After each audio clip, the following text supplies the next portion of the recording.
Hi everyone, my name is Taylor. I'm a PhD candidate at Victoria University, and today I'll be discussing my project titled Gamers and the Gaming World. Does the way one experiences their in-game context reflect or mirror their physical activity and mental health out of the game? So before we begin, let's discuss the presentation structure. Firstly, we'll begin with the context in which the current project is analysing, and this will provide any necessary background information and get an idea of why this research is needed. I'll then discuss the project's aims, followed by how I'll conduct this project. I'll then discuss the significance of this project and the benefits that can occur through conducting this research. And lastly, I'll discuss my specific contribution to knowledge. So let's begin with the context. Online gaming has become an everyday life feature for many individuals, with worldwide participation increasing every year. And this has been partly contributed to gaming advancements that, among others, enable the game to feel more real and immersive. Currently, we can see that there are games that are associated with gaming disorder. For example, massively multiplayer online games. We can also see that there are games which can train and educate people, such as Remission, which is a game for pediatric cancer patients, where the players assume a nanobot named Roxy, and it goes to the body destroying cancer cells with chemotherapy and radiation. So what is the common denominator for the risk of the first and the effectiveness of the second? It is the way one experiences the digital context, and indeed this has been described as presence. What is presence? Well, presence is defined as a psychological and individual state in which the individual feels like they are in the digital world or game, when they overlook the contribution to technology.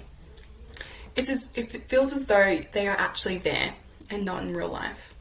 So let's look at an example to really conceptualize this idea. Imagine you're looking out of a window and forgetting that you're inside.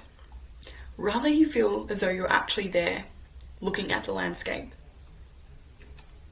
This experience is referred to as presence. We fail to acknowledge the window frame in this experience. Questions have consistently been raised about whether there are different types or different profiles of users, considering the way that they're experiencing presence online. And this is particularly important as past literature has suggested that there are individual differences and over time differences in the way one experiences presence. There's also been questions about how this information could be used to match their game usage in ways that their benefits are maximised and that their risks are minimised. Furthermore, it has been implied, although never examined, that how one experiences their online world may relate or translate to information about their physical activity and mental health out of the game. Yet no study to date has addressed these questions, which are important to ensure that we are both maximising and minimising the presence benefits and risks. So this is exactly what we're going to do, with the aim to enhance the health and well-being of gamers whilst developing strategies that will balance presence benefits and risks. So regarding the benefits, we can use this information extracted from the profiles to enhance the effectiveness and engagement of e-health applications. However, we can also examine the risks related to specific profiles, with the aim to provide diagnostic and prognostic information of related disorders, such as internet gaming disorder, depression, and anxiety. So how will I undertake this project? Well, let's first begin with the conceptual and theoretical framework that will be used within the study. So we'll be using the internet addiction model. And this model conceptualizes internet behaviors as an interplay between an individual's push and pull factor. The push factors are the aspects of the internet gaming that attract someone to go online, such as psychological distress, and they go online to fulfill those needs. The pull factors are the structural features that enhance the usage and provide a high potential to be addictive, such as presence. And this model suggests that an individual's position on the game usage continuum ranges from use to abuse, depending on the factors that may push and pull them online. So this really justifies the need to investigate how these factors change over time using a longitudinal design. So the research design. We'll be using a multi-method longitudinal design with measurements occurring 4 times 6 months apart. Recruitment will begin with advertisements, and the advertisement will include a Qualtrics link which they can register their interests and provide them with the consent and participation forms. All the meetings will occur at either the Edmund Rice Catholic School or the VU campuses. The sample will comprise of 500 Victoria University and Edmund Rice School students, and they must be aged between 12 to 25 years old, as this age range has been identified as a risk period for the development of addictions, particularly internet gaming disorder. And they must also play massively multiplayer online games. The materials. So we'll combine both psychological and actigraphy measurements, and these are all selected due to their high validity reported in the literature, and also to assist with answering each of the research questions. So why are we doing all of this? Well, no study to date has examined a large community sample and has done it longitudinally over 2 years, and has also used a multi-method design. So we're abiding by the gaps of the literature to address these unanswered questions. Now the analysis. So this will occur in 4 phases. Phase 1. So to identify the profiles of presence and their differences, we'll use a growth mixture modelling analysis. Phase 2, to identify how these profiles reflect or translate to mental health and physical health, a conditional model of growth mixture modelling will be used. And this analysis will allow us to examine how these profiles are influenced or predicted by mental health and physical health variables. Phase 3, so identify the diagnostic value of the present profiles. An analysis of covariance will be used. And finally, phase 4, to identify the prognostic value of these profiles, a latent growth modelling will be used.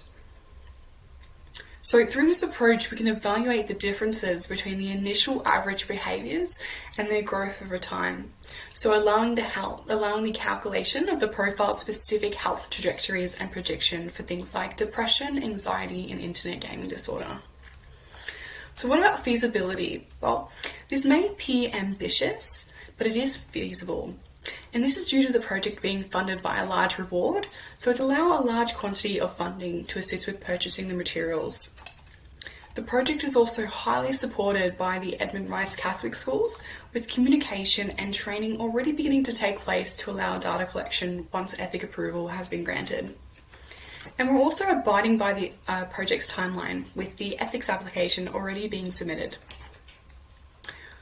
Why is my project significant and important?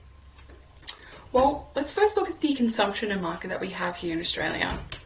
So roughly 70% of Australians are playing video games. So there is a need to understand how we can enhance the benefits of gaming while also reducing the risks associated. Secondly, let's look at the industrial level. So we could decisively support the Australian digital game production industry, which is currently already worth $143 million, through the development of new health targeting games. So through these games, they could be designed in a diagnostic or intervention nature, where the presence profiles knowledge would be employed to affect the gamer's behaviours in real life by enhancing adaptive behaviours, such as a behaviour training game or Pokemon Go. Okay, the community level. So we're also seeing that there's a driving demand for gaming degrees, particularly within Melbourne, with over 30 relevant degrees currently being offered within Australia. So through this study, we could promote ethical game development and encourage much needed gaming regulation, so similar to the policies being developed for gambling. So before I end this presentation, I think it's really necessary to provide some background on how my study is different to those in my research team. So we're all investigating the translation of profiles within the digital context. So our work complements each other. However, we are vastly different, and let's explain this by focusing on the concept of engagement. So engagement can be described in three ways: engagement with the context, engagement with the activity, and engagement with the person. Each of these factors are largely important to explain one's engagement. However, they are vastly different in the way one experiences the digital context. The experience of engagement with the context is referred to as presence. As previously stated, presence refers to the sense of being in the digital world.